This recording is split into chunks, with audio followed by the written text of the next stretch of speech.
tu viendras devant ici, lever tes deux mains, confesser Jésus, te faire baptiser, alors que tout ça là, ce n'est que le masque. À la première tentation, tu cours à 300 à l'heure, tu dis à ton ancien maître, qui est toujours d'ailleurs ton maître, me voici. Donc quelqu'un qui est réellement né de nouveau, il doit être transformé. La transformation physique que nous voyons commence par l'esprit. Amen. Nous plaçons ce culte sous les auspices, sous l'autorité du Dieu le Père, Dieu le Fils, Dieu le Saint-Esprit. Si tu es au milieu de nous pour la toute première fois, sois rassuré que tu es au bon endroit. Amen. Dans cette vie, il y a ce que nous appelons les connexions du royaume. Et il y a 3 brins pour ces connexions. Il y a les bonnes personnes que vous êtes. Amen. Nous en avons besoin dans la vie. Il y a le bon endroit. Et ce matin, vous êtes au bon endroit. Alléluia. Il y a également le temps, le bon moment. Amen. Ça, ce sont les 3 connexions du royaume. Et je suis très heureux que Dieu vous ait donné à ma personne. Et je suis fier d'appartenir à cette famille. Je suis fier de toi en tant que ma soeur. Je suis fier de toi en tant que mon frère. Amen. Ça fait partie de la grâce de Dieu. Amen.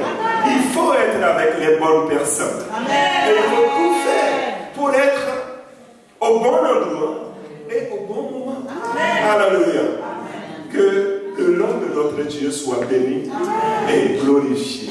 Ce matin, la diaconesse Virginie vous l'a déjà dit, nous vous transmettons les salutations de papa et maman qui sont bien arrivés en Afrique. Et il a eu hier, avant-hier plutôt, il est arrivé. Il a eu un jour de repos. Après une réunion avec les dirigeants à Abidjan et le premier culte, c'est aujourd'hui à Gonzague. Amen. Et notre prière, c'est que la main de l'Éternel soit avec nous. C'est bizarre. Il y a à peine 4 jours qu'il est parti, mais vous faites une tête bizarre, je comprends pas. Il vous manque déjà à ce point? Oui. Ah oui.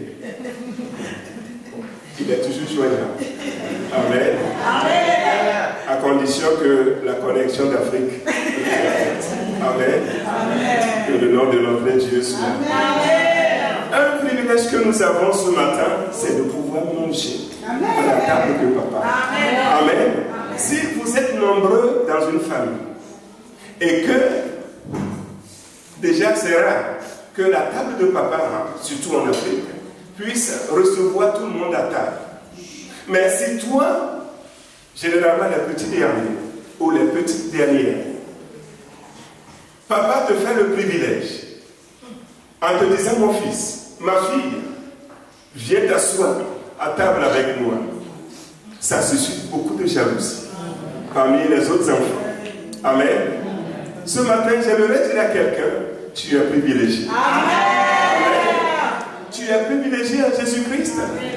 Dieu a encore dressé une table pour toi et pour moi. Amen. Nous allons faire vite parce que juste après, j'ai une petite réunion avec les diaconesses et après, il faut que je cours pour aller à Nangy. Amen. Pour assurer le culte là-bas aussi. Amen. J'espère que vous allez me pardonner si j'essaie d'aller beaucoup plus vite. Amen. Amen. Notre Dieu est fidèle. Amen. Nous allons prendre les Saintes Écritures et lire l'épître de l'apôtre Paul aux Romains. L'épître de l'apôtre Paul aux Romains, le chapitre 7. Je vais vous lire à partir du verset 14. Je vais m'arrêter au verset 24e. Je le répète une deuxième fois. L'épître de l'apôtre Paul aux Romains, le chapitre 7. Je lis à partir du verset 14. Nous savons en effet que la loi est spirituelle. Mais moi, je suis charnel, vendu au péché. Car je ne sais pas ce que je fais. Je ne fais point ce que je veux, et je fais ce que je hais. Or, si je fais ce que je ne veux pas, je reconnais par là que la loi est bonne. Et maintenant, ce n'est plus moi qui le fais, mais c'est le péché qui habite en moi. Ce qui est bon, je le sais, n'habite pas en moi, c'est-à-dire dans ma chair. J'ai la volonté, mais non le pouvoir de faire le bien. Car je ne fais pas le bien que je veux, et je fais le mal que je ne veux pas. Et si je fais ce que je ne veux pas, ce n'est plus moi qui le fais, c'est le péché qui habite en moi. Je trouve donc en moi cette loi. Quand je veux faire le bien, le mal est attaché à moi, car je prends plaisir à la loi de Dieu, selon l'homme intérieur. Mais je vois dans mes membres une autre loi qui lutte contre la loi de mon entendement et qui me rend captif de la loi du péché, qui est dans mes membres. Misérable que je suis, qui me délivrera du corps de cette mort? Amen. Amen. Amen. Ce matin, avant de passer à table, j'aimerais utiliser un des piliers de la philosophie.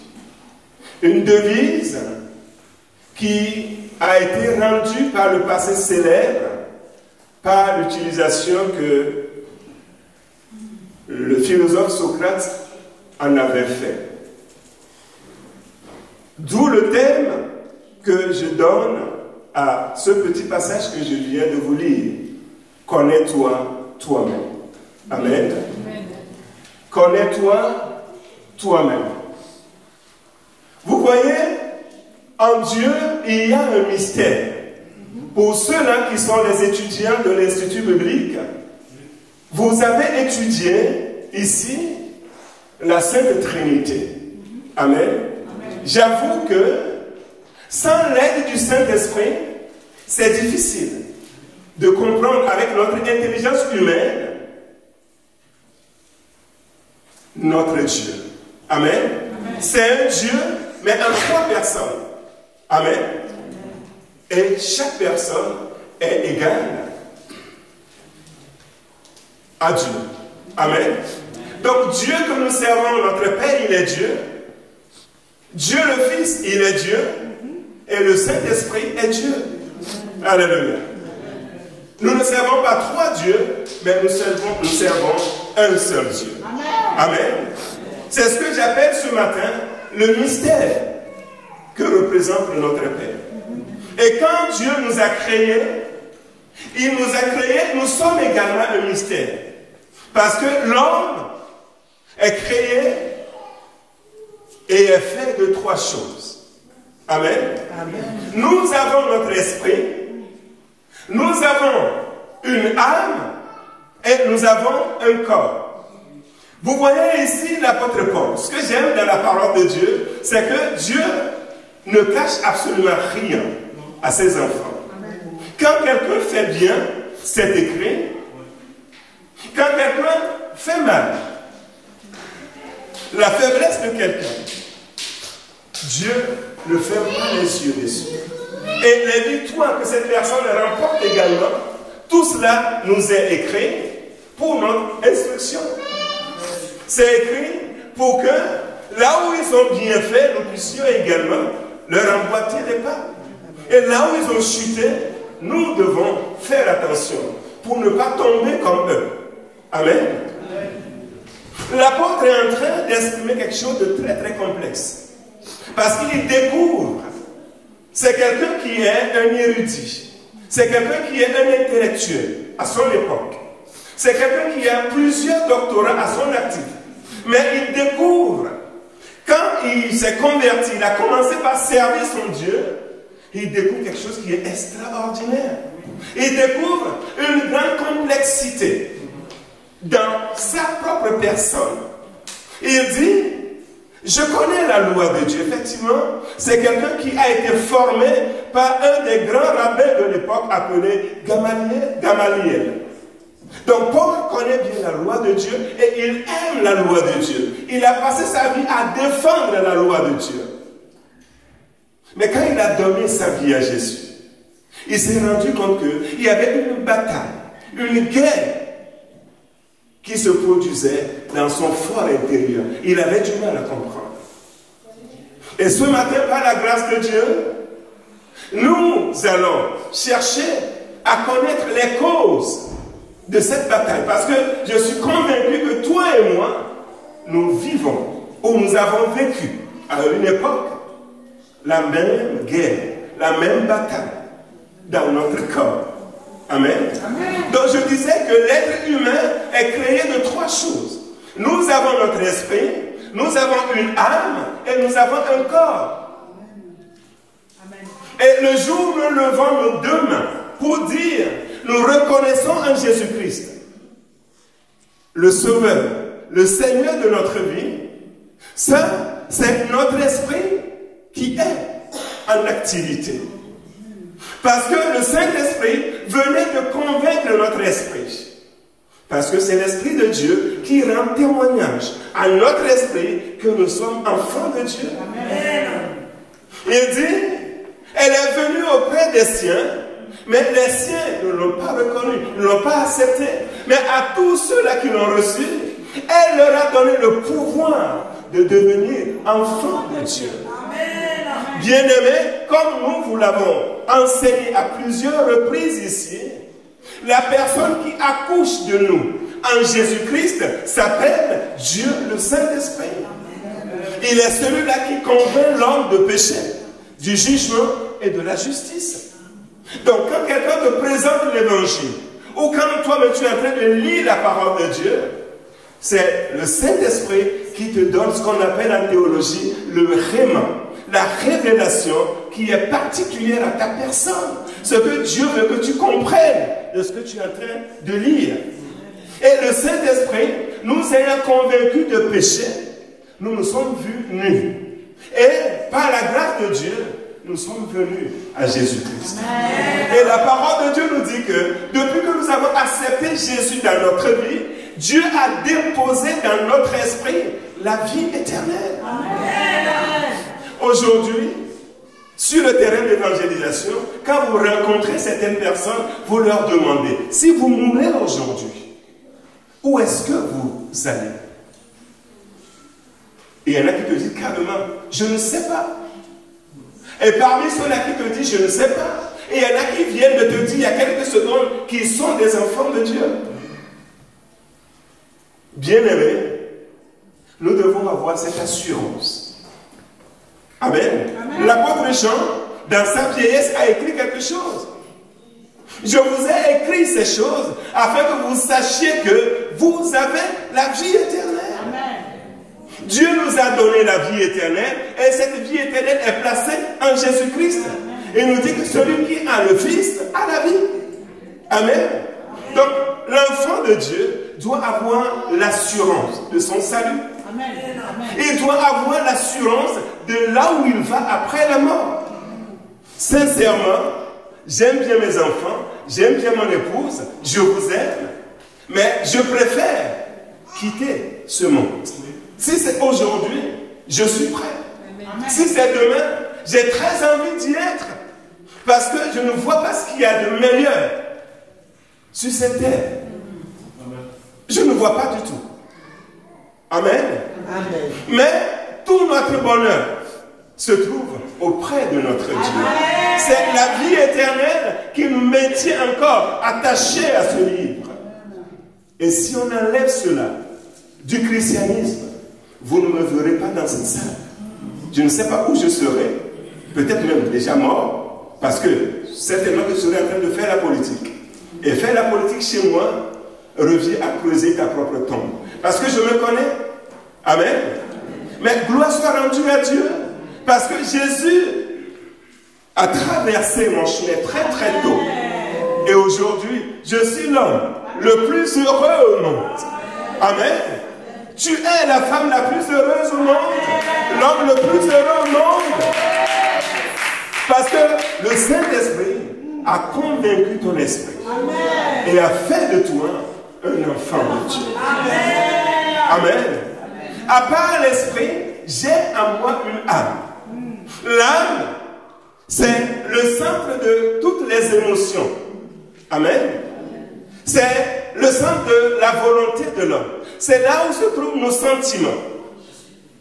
Quand l'apôtre Paul écrivait aux chrétiens de Galate, dans Galate, le chapitre 5, à partir du verset 17, il parlait de l'âme. Il disait, vous lirez le passage chez vous, il dit, la chair a des désirs contraires à ceux de l'esprit. Et de même, l'esprit aussi en a de contraires à ceux de la chair. Et les choses sont ainsi afin que vous ne fassiez pas la volonté de Dieu. Et il a continué en décrivant les œuvres de la chair.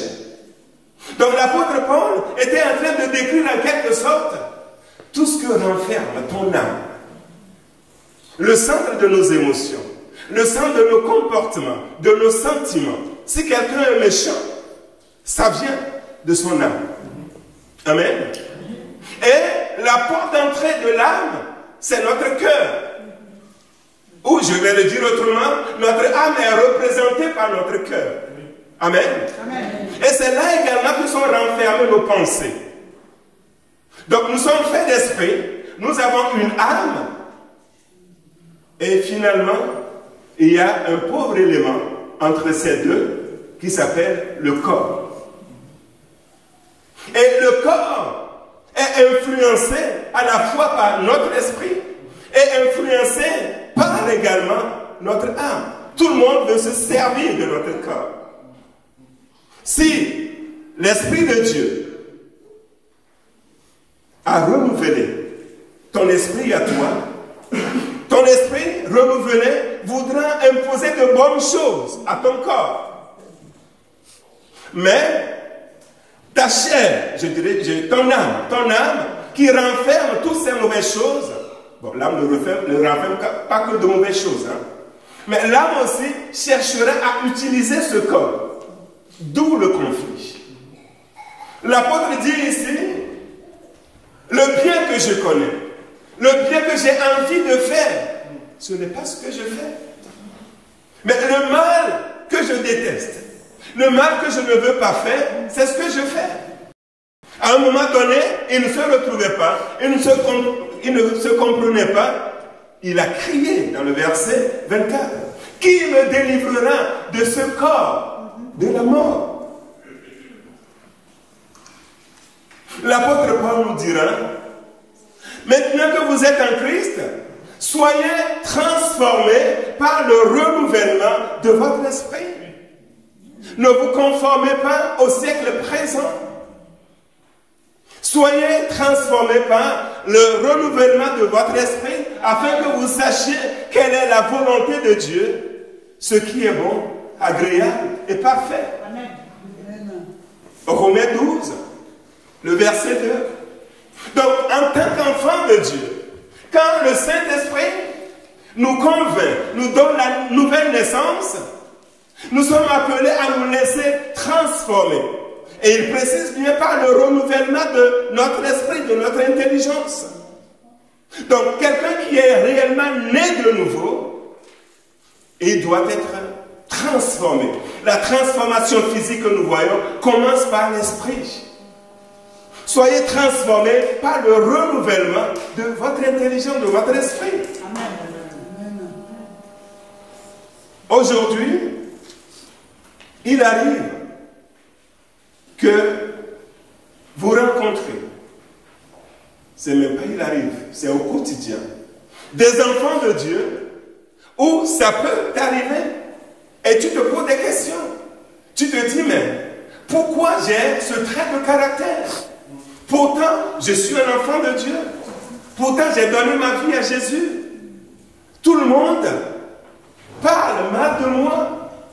J'ai une addiction, je n'arrive pas à m'en débarrasser. Pourtant, j'aime Dieu. Situons ensemble le combat.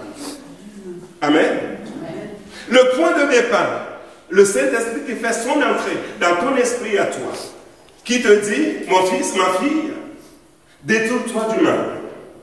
La voie sur laquelle tu t'es mis te conduit tout droit à la perdition. Reviens à Jésus.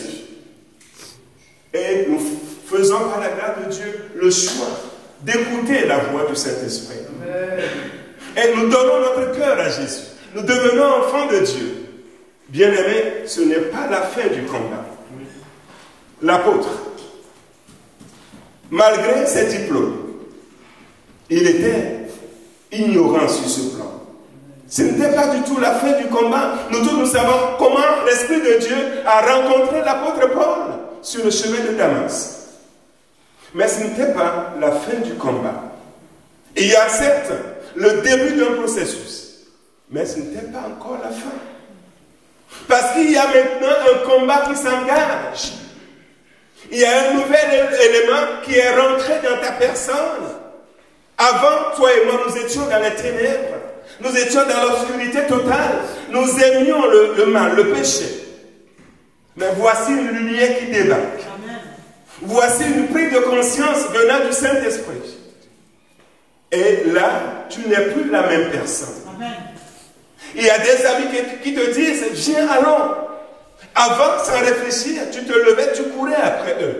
Et vous alliez encore commettre de l'iniquité. Mais là, parce que le Saint-Esprit a fait son entrée dans ta vie. Tu as reçu les arts, les prémices du Saint-Esprit en toi. Tu prends conscience de quelque chose. Quand les amis reviennent toquer à ta porte, tu hésites, tu leur dis non. Le non n'est pas prompt, c'est normal. Amen. Amen. Ils vont tout faire. Ils vont te dire, mais tu oublies tout le plaisir qu'on prend là-dedans. Tu dis non. Il y en a qui disent non une fois, deux fois, trois fois, mais la quatrième fois, parce que les amis ont insisté, ils cèdent. Et quand ils y vont, ils reviennent, ils passent la nuit à pleurer parce que avant, ils allaient, ils revenaient, ils dormaient tranquilles. Mais parce qu'il y a quelqu'un qu'on appelle le Saint-Esprit qui a fait son entrée, ils n'ont pas résisté, ils y sont allés, mais ils reviennent en pleurs. Jusque-là, c'est positif. Amen. Parce que c'est un combat qui a un début et qui doit continuer. Mais si nous sommes réellement nés de nouveau, si nous sommes réellement nés de nouveau, nous devons déposer au pied du Seigneur notre volonté. Nous devons dire au Seigneur, j'ai envie que ça change. Le Saint-Esprit va continuer de le faire, mais avec notre collaboration, avec notre complicité. Amen. Amen. Mais si, à la place de donner mon cœur, ma vie à Jésus, c'est un masque que j'ai porté, ça ne va rien donner. Tu viendras devant ici, lever tes deux mains, confesser Jésus, te faire baptiser, alors que tout ça là, ce n'est qu'un masque. À la première tentation, tu cours à 300 à l'heure, tu dis à ton ancien maître, qui est toujours d'ailleurs ton maître, me voici. Toujours à ton service. Et il va continuer d'ailleurs par t'utiliser. Mais pour celui-là qui est réellement né de nouveau, celui-là qui a réellement donné son cœur à Jésus, il est conscient que, ah oui, il y a un combat qui a commencé. Et c'est conscient que personne ne te trompe en te disant, va dormir, je prie pour toi, je prie en langue, je t'impose les mains, tu vas dormir et quand tu vas te relever, tu ne seras plus capable de pécher. C'est faux. C'est un combat conscient. Amen. Amen. Chrétien que je suis, je dois m'engager consciemment. Aller à genoux, pleurer, demander à Dieu, sors-moi de cette addiction. Je veux abandonner ce trait de caractère. J'ai besoin de ton aide. Et c'est tous les jours, on va éliminer, étape par étape, un à un, ces traits de caractère. Un jour, tu vas te surprendre toi-même. Tu vas te surprendre toi-même. Et tu vas te demander, est-ce que c'est réellement moi? Oui, c'est toi. Mais tu viens de gagner la bataille de la transformation. Alléluia. L'apôtre Paul dit, le bien que je connais, c'est pas ce que je fais. Mais le mal que je déteste, 1, 2, 3, je me retrouve là-dedans. Qui me délivrera? Vous voyez, l'apôtre Paul m'a fait découvrir quelque chose. Quand j'étudiais cette épître, j'ai vu que dans la vie, il y a 3 lois spirituelles. Il les a dit. Je vous invite calmement à arriver à la maison, à lire Romains le chapitre 7 et le chapitre 8, à tête reposée. Amen. Et il y a la loi du péché, il en a fait mention. Amen. Et il y a également la loi de la mort, il en a fait mention. Et dans le premier verset du chapitre 8, il a fait mention de la loi de l'esprit de vie en Jésus-Christ. Amen. Parce que quand il a posé la question au verset 24 du chapitre 7, il a dit, qui me délivrera du corps de cette mort? Et dit, grâce soit rendue à Dieu par Jésus-Christ notre Seigneur. Amen. Donc la solution, la délivrance ne se trouve que en Jésus et en Jésus seul. Le chapitre 1 du premier le verset 1 du chapitre 8 nous dit, il n'y a donc maintenant aucune condamnation pour ceux qui sont en Christ. Verset 2, en effet, la loi de l'esprit de vie en Jésus-Christ m'a affranchi de la loi du péché et de la mort. Amen. Alléluia. Amen. Donc c'est la loi de l'esprit de vie en Jésus-Christ qui triomphe de la loi du péché et de la loi de la mort. Amen. Amen. Quand la loi du péché s'est installée dans tes membres, comme c'était le cas avec l'apôtre Paul, en train de lutter contre sa personne, en train de lutter contre le bien qu'il veut faire. Ça, c'était la loi du péché. Et quand la loi du péché te prend, il commence par te tirer vers le bas, te tirer vers le bas. Et le but, c'est de te remettre à la loi de la mort. Le salaire du péché, c'est la mort. Quand tu te transportes à Paris, 15e, je ne sais plus, 5e, où se trouve la Tour Eiffel, pour les Parisiens, vous connaissez mieux. Vous allez là-bas, vous demandez l'autorisation et vous faites un grand tour, un fossé, au pied de la Tour Eiffel. Vous ressortez de là, vous faites une boule en coton, vous montez au sommet de la tour. Il y a ma diaconesse qui dit, mais où est-ce qu'elle veut en venir? C'est les vacances. Je vous fais rêver un peu, je vous fais voyager. Amen. Donc, vous vous transportez au sommet de la tour Eiffel et vous lâchez votre boule de coton. Qu'est-ce qui va se passer? Il y a une loi de la nature qui s'appelle la loi de l'attraction naturelle qui va se mettre en route. Tout ce que tu lances n'a pas le choix que de redescendre. Donc ta boule de coton va commencer par dégringoler. Par dégringoler, dégringoler. Arriver au pied de la tour Eiffel, qu'est-ce qui va se passer? N'oublie pas, tu viens de faire un trou là-bas. La chute libre va continuer. Amen. Ça, c'est le péché, hein, c'est ce que le péché fait de toi. Et il va t'élever, tu vas croire que tu es au sommet du monde. Mais il va te lâcher. Amen.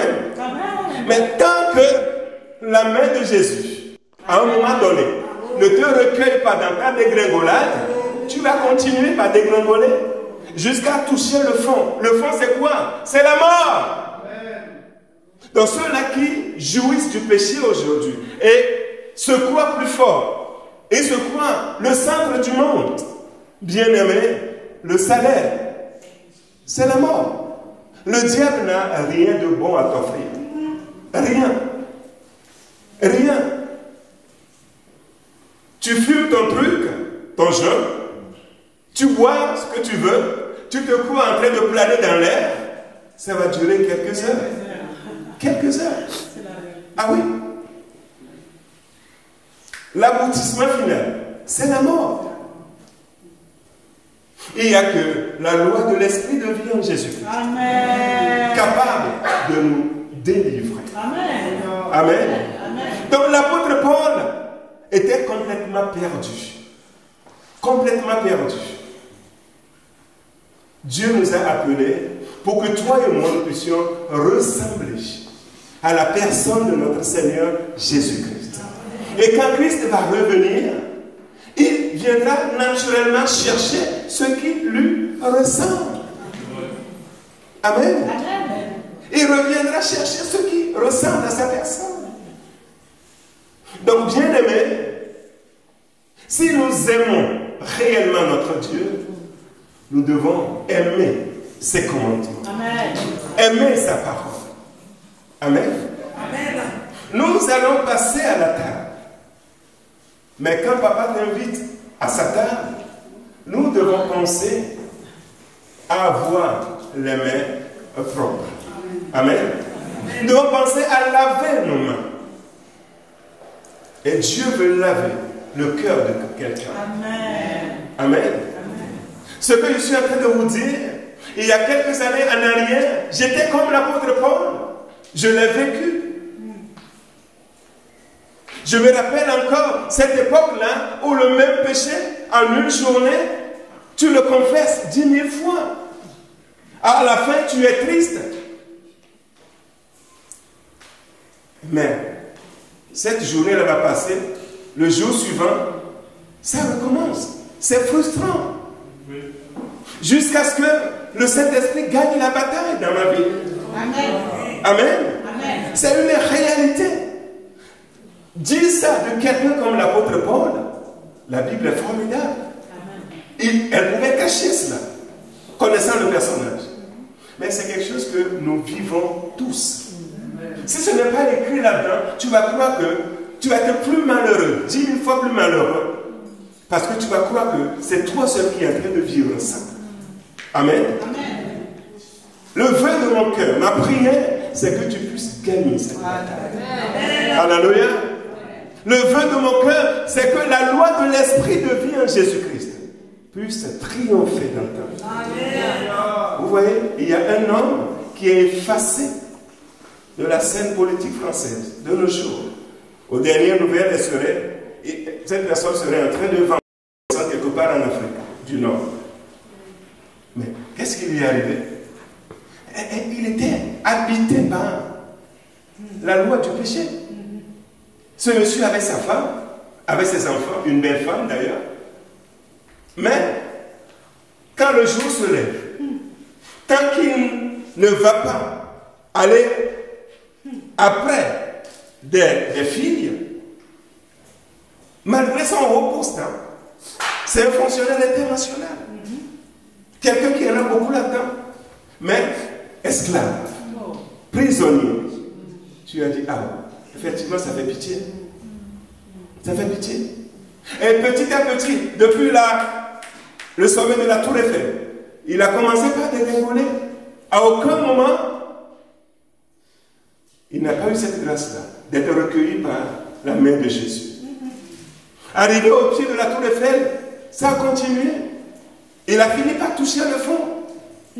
Ah oui, à une époque, il se disait, c'était plus fort que moi. Effectivement, c'est ce que l'apôtre Paul essayait de nous dire. C'était plus fort que lui. Il ne contrôlait plus rien. Il ne savait même pas ce qui lui arrivait. Mais gloire soit rendue à Dieu. Il a eu la visite du Saint-Esprit.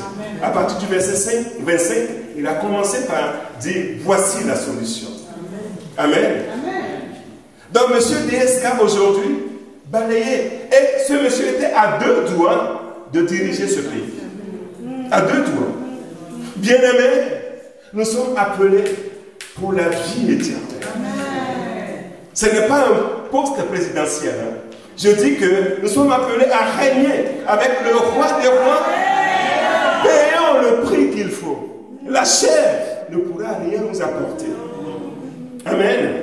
Mais laissons-nous transformer par le renouvellement de l'intelligence. Et ça, c'est l'œuvre du Saint-Esprit. Amen. Si nous disons, Saint-Esprit, me voici. Viens, transforme-moi. Siège dans mon esprit. Parce que ce n'est pas l'esprit que nous sommes en communion avec Dieu. Et c'est le Saint-Esprit qui rend témoignage à ton esprit, qui te confirme, qui te donne en quelque sorte ton acte de naissance. Et après, il te tend un deuxième document qui te dit que tu es citoyen du royaume des cieux. Et ça, une fois encore, ça va être le cas, mais avec notre complicité. Ça va être le cas, mais avec notre volonté. Nous devons désirer changer. Nous devons aimer le changement. Amen. Amen. Nous sommes une famille. Mais si ce changement-là n'intervient pas, vous allez voir, c'est comme dans l'église de Corinthe. Il y avait un peu de tout dans cette église. Pourquoi? Parce qu'il y en a qui avaient le désir de servir Dieu, d'être enfants de Dieu. Mais ils ont perdu la bataille de la transformation. Donc ils étaient devenus des pieds d'achoppement les uns pour les autres. Avec leur bouche, ils ont failli détruire l'église. Heureusement que l'apôtre Paul a dû taper du poing sur la table à un moment donné pour les remettre sur le droit chemin. Cet après-midi, que la grâce de notre Seigneur Jésus-Christ, la puissance du Saint-Esprit, qui transforme l'être humain, qu'il fasse son œuvre dans ma vie et dans ta vie, afin que nous venions à cette table, étant des hommes et des femmes transformés. C'est la table de la victoire. Quand tu discernes cette table, quand tu donnes gloire au sang de Jésus, à ses sacrifices à la croix, et quand tu t'approches de cette table d'un cœur sincère, bien-aimé, il y en a qui ont des témoignages, parce que ce n'est pas une table comme les autres. Je vais inviter le peuple de Dieu à se tenir debout. Nous allons utiliser quelques minutes. Que chacun se sonde, que chacun éprouve son cœur. Pose-toi la question de savoir où est-ce que j'en suis par rapport à cette bataille de la transformation. Est-ce que je suis en train de gagner cette bataille? Est-ce que j'ai encore des liens à mes pieds, à mes mains? Est-ce que j'ai encore des chaînes à mon cou? Est-ce que je ploie encore sous un joug étranger? L'Esprit de Dieu, lui et lui seul. D'ailleurs, il est au milieu de son peuple. Il t'apporte son aide pour que tu sois victorieux, victorieuse dans cette combat. Pour que ta fin soit comme celle de l'apôtre Paul. La loi de l'Esprit de vie en Jésus-Christ est venue à son aide. Il était devenu un homme affranchi. Dieu l'a utilisé comme un serviteur puissant pour délivrer des nations. Mon fils, ma fille, donne-moi ton cœur. Voici ce que ton Père est en train de te dire ce matin, avant que tu viennes à cette table. Donne-moi ton cœur. Est-ce que le peuple de Dieu peut se mettre à prier? Je vais inviter